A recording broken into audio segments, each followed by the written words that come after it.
was describing earlier, I'm from the real MPA, and I think I'm going to demand that go into every intro that I do that I get from now on, the real MPA. So thank you so much for the invitation to be here to meet all your esteemed guests, Mayor. This is fantastic.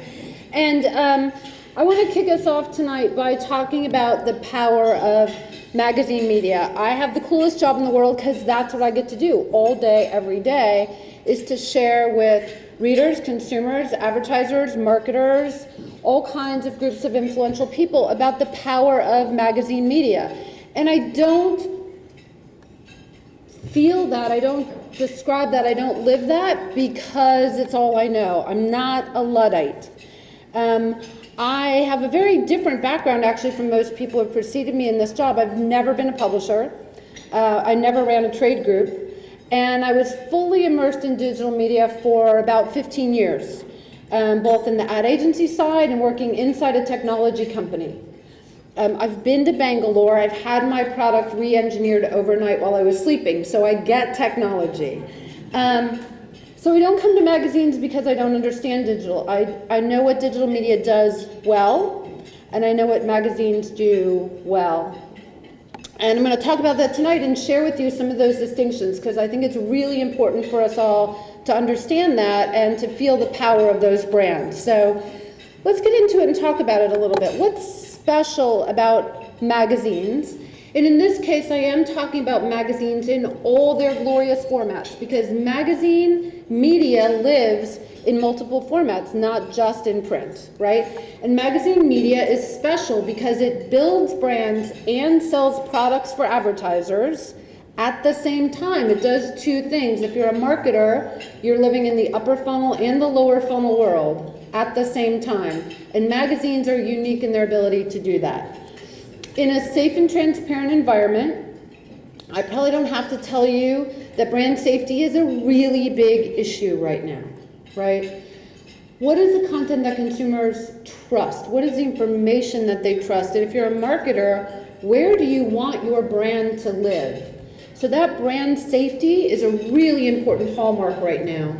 With demonstrable results, when I go out into the marketplace, I share information from industry-leading marketing mix companies, sales analytics companies, all of which point to the power of magazine brands. And we have more rigor to prove it than any other media channel, right? So it's a really powerful combination that magazine brands put out in the marketplace day after day, week after week. And what's really important about that is this unique element of invitation that magazine brands have. I said at the beginning I worked a lot in digital technology for the years, so I know how to do digital targeting. I know how to acquire second-party data and marry that to my own first-party data and marry that to third-party data and send you a message when you leave here tonight because I can cookie your phone and I know you're going to walk by a Starbucks when you walk into the square and I'm going to send you a message about coffee tonight. But I don't really know if you drink coffee, and I don't know if you drink coffee that late at night. And most importantly, you haven't invited me into your world. I have pushed my way into your world. The way that most readers still have a relationship with magazine media is that they called, clicked, wrote, sent in a card, took a positive action and said, here's my name, here's my home address, my physical address, and here's my credit card number. Please send me what you have. Because I'm a big fan of whatever it is, food, fashion, travel, outdoor sports, and I want that content. Magazines are invited guests into consumers' homes. That makes them different than every other media channel out there. For advertisers, it's important because they get to come along as the plus one.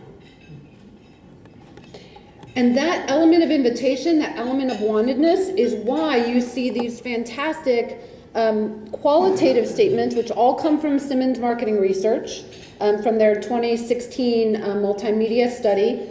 Magazine media is more trusted, inspiring and motivating than any other media channel. All right, that's not copywriting. That's information from Simmons, an industry-leading independent research company. Simmons also says that magazine media readers say that ads fit well within the content. And I think at this point we've pretty thoroughly debunked the idea that was being perpetuated for a while that audience is audience is audience and it didn't matter where you got them.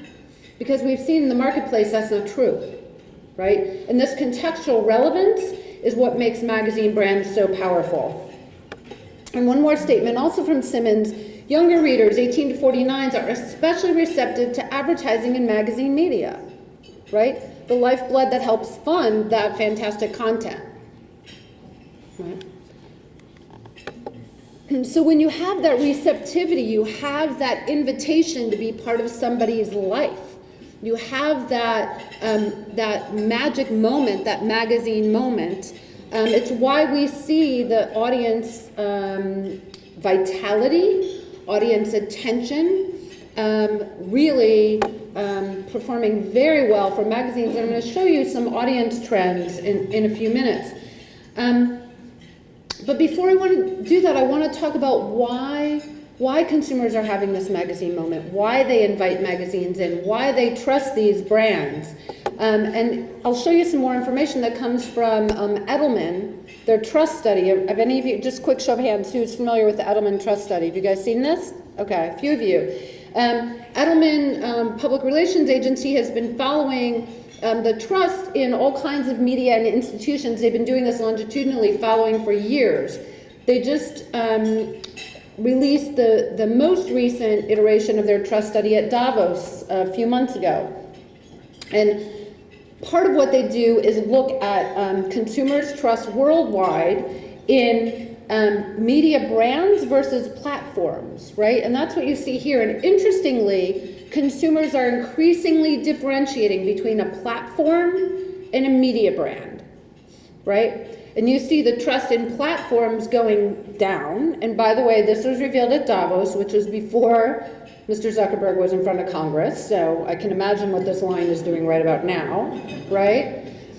Trust in platforms going down, trust in journalism going up, right?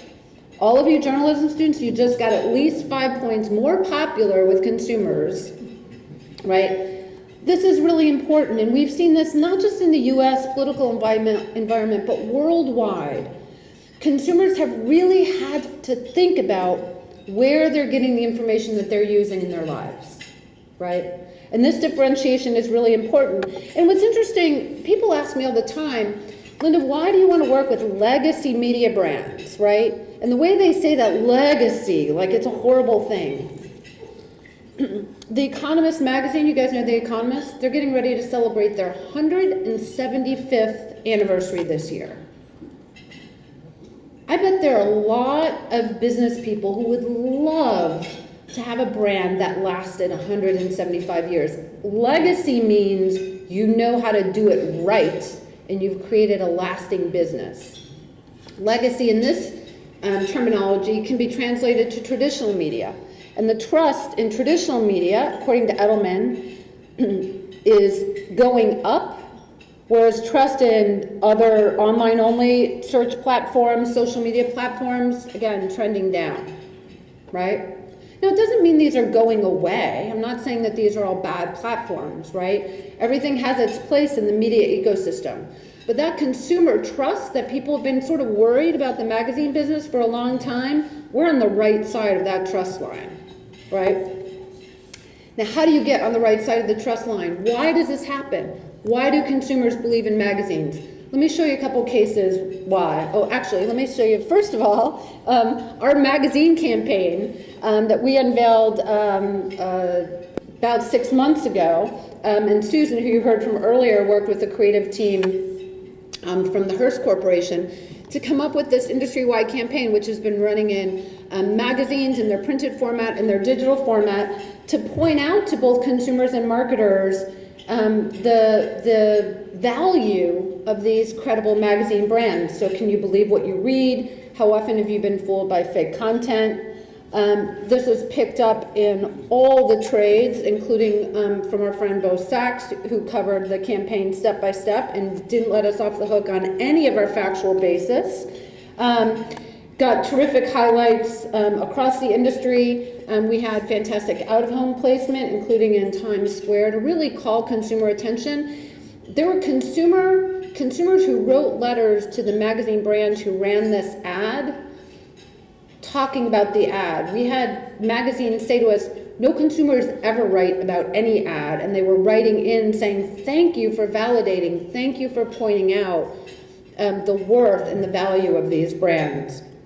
And this industry campaign has won a number of awards. It was a finalist for a Creative Media Award, it won a Bronze Bulldog Award, and we just found out on the way here that we're a finalist for a PRSSA Big Apple Award, so we'll know in a couple of months if we won that. So the campaign really has a lot of legs.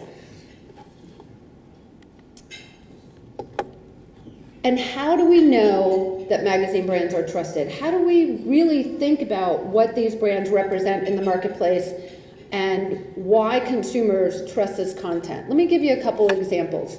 So here's a story from Parents Magazine.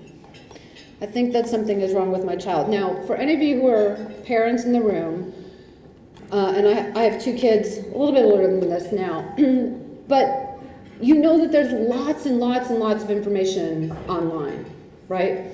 But when it matters, when it's really important, when you really have to make an important decision about the health or welfare or well-being of your child, where do you go for credible information? Parents Magazine did this really important story about mental health issues in young children, right? And I'm sure that somewhere there's a blog page somewhere that you could find online about mental health issues in children. But if you read the Parents Magazine story, it took 2 years of reporting for them to put this very robust study together. 2 years. There were 8 different print editors working on this story. There was a full-time fact checker. There were 2 copy editors, a photographer, 2 lawyers, because they were dealing with health issues, psychiatrists and psychologists who were called in as experts, 2 print editors, designers, a production manager, digital editors, 7 real moms whose children had mental health disorders, who were called upon as essentially expert witnesses to help fill out the story. 5 different medical organizations, and importantly, 7 full-time staffers from the Child Mind Institute who did this, a survey with parents as part of this story.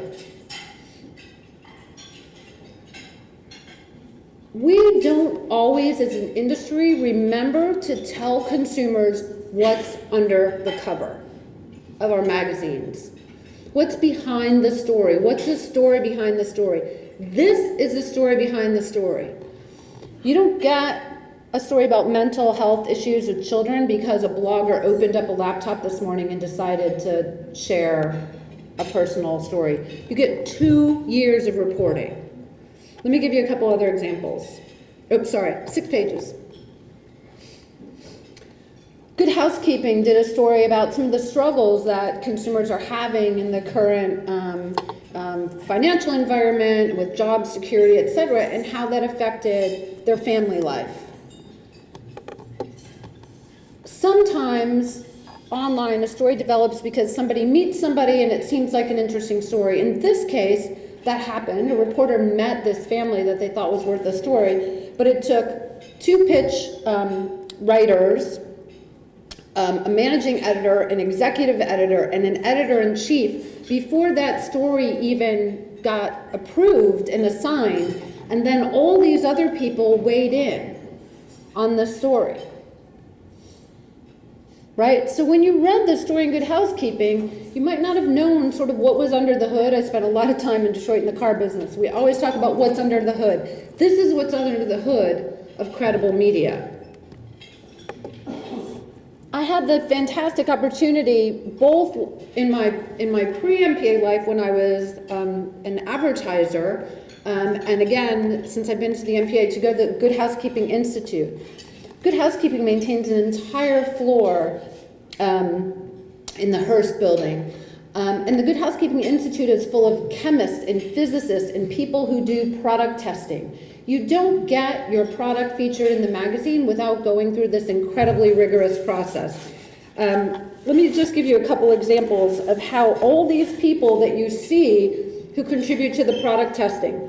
So you'll see up in the top, tested products, they go between 8 and 56 products before they will put a feature in the magazine. So something like eye cream, they might have 8 products that they test. Because usually when it's a smaller number, it's because they're testing longitudinally. So they're following that product usage for some period of time. For shorter studies, they do more products, up to 56. Couple examples. They did a story about bath towels, best bath towels. Now let's be honest, picking a bad bath towel is not a life or death issue for most people. But if you're gonna dedicate pages in the magazine to really sharing your tips with consumers, you have the obligation to get it right. For their story on bath towels, they did 40 different product samples, and they had over 5,600 data points collected before they did the story. Here's one I love. They tested toasters. They toasted over 500 pieces of bread before doing the product review on toasters. They tested kitchen ranges. To do those tests, they boiled 3,360 ounces of water. They baked 1,335 cookies and made 62 cakes. That's how you product test, my friends. Taste of Home. Taste of Home did a recipe contest. In their fall issue, they announced a contest and said you could submit a recipe if you'd like. And a couple months later, they said that Grandma's Apple Cake, I think that was literally the name of the winner, won the recipe contest. Did they just pull that recipe out of a hat? You know the answer. Of course they did not. They had 493 submissions. They had a lead editor who spent about 20 hours doing a first pass at recipes to get a finalist list.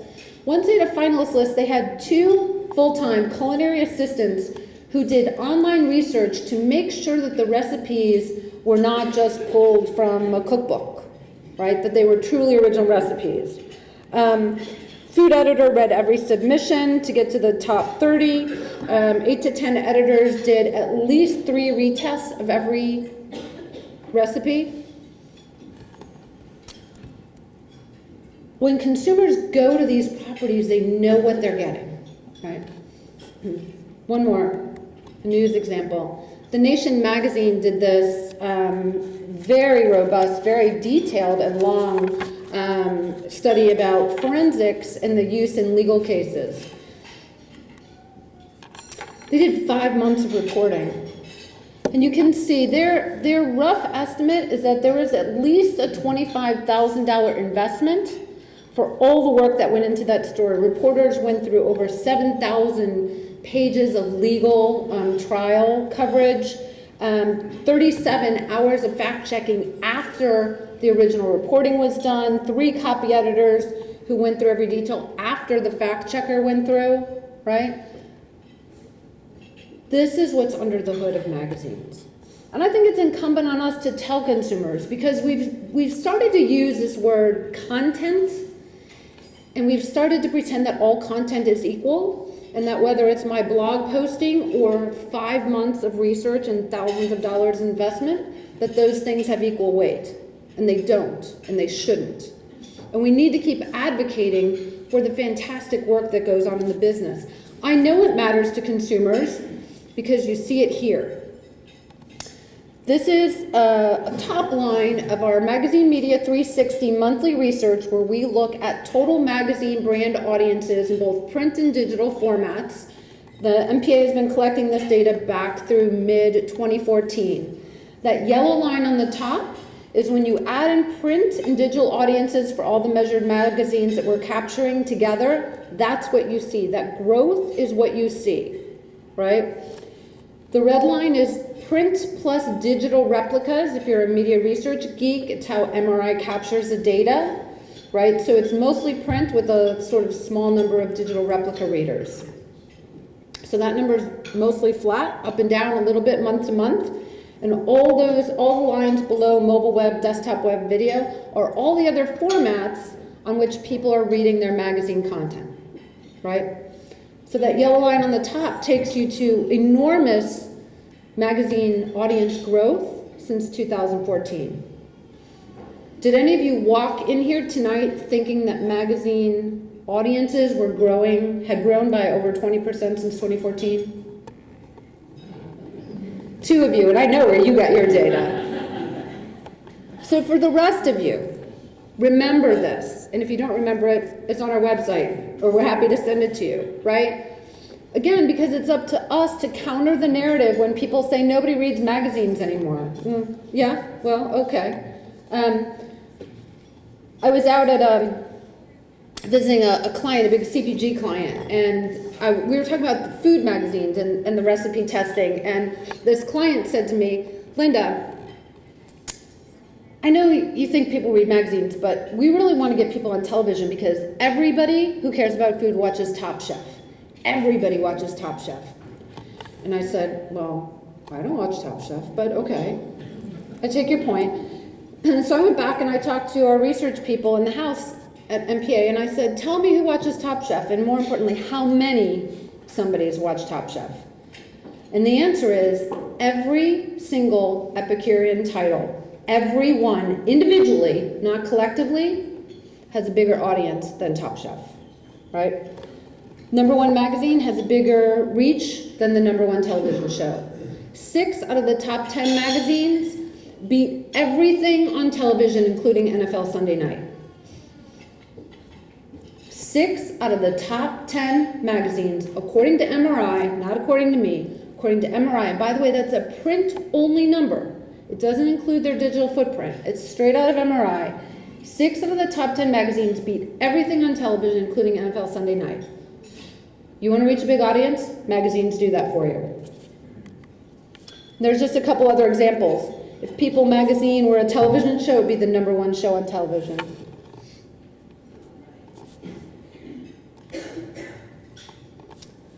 How else do we know that magazines are important? Because Google tells us so. Search any of these topics that you see in the red circles. We've done this hundreds of times. I'll only show you a couple hundred, no. I'll only show you these tonight. Mascara, recipes, food decorating tips, best car, you name it.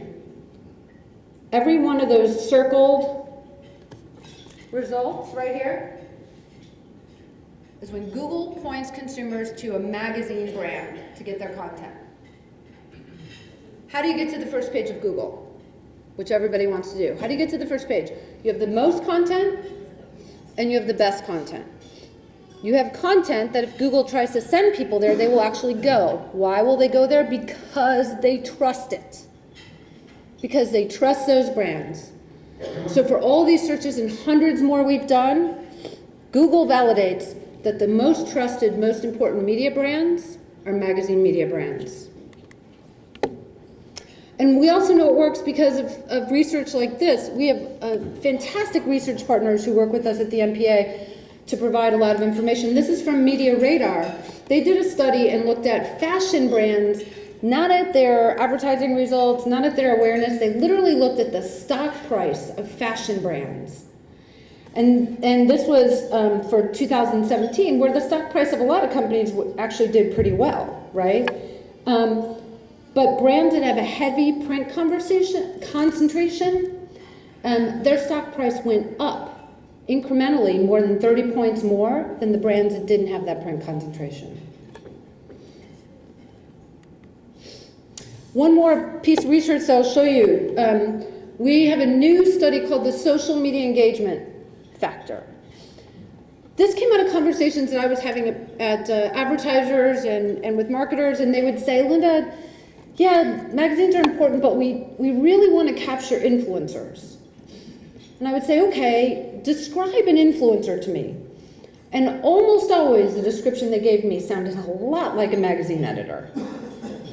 And so after I pointed that out, I went back to the house and we were trying within the MPA to figure out how we could quantify that, right?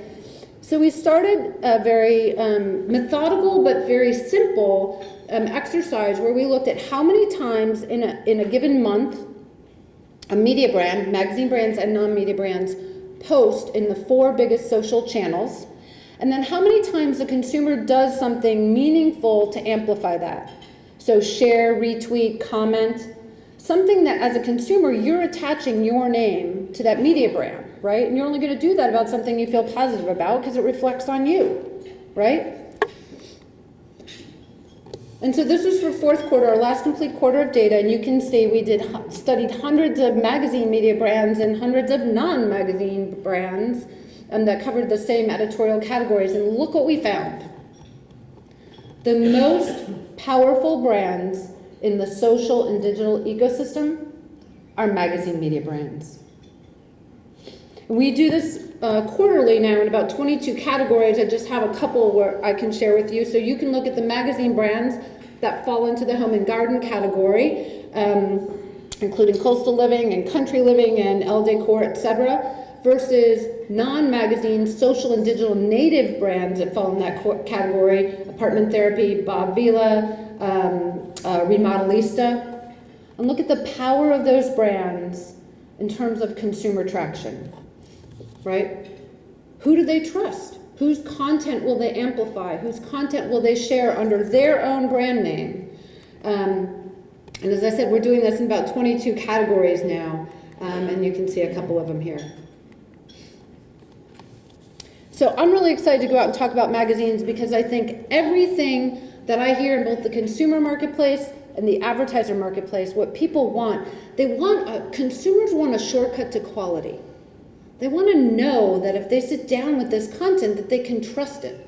They understand where it came from, they understand how that information got to them, and they know they can do something with that content. And advertisers need brand safety, they need media that's measured and audited in a third-party way, not tech companies who are grading their own homework. I hear that phrase all the time. Viewability, user experience, and effectiveness. Everything that both marketers and consumers tell me what they want right now is delivered in a beautiful package every month into their mailbox in a magazine media brand. So we do a conference ourselves of our independent magazines, and we have our conference coming up in June. And we'll spend some time at another esteemed institution at the magazine, or at the Media Lab at MIT, as well as hear from some other great speakers. So if you want to learn more about magazines, you can let us know. We'll tell you about our event. Our website is magazine.org. All the research that I mentioned here just briefly is all on our website. It's there, it's yours for the taking, and we're happy. Susan and I will both be around for the next couple days, so we're happy to answer any questions that you have throughout the course of the next 2 days. So thanks for listening.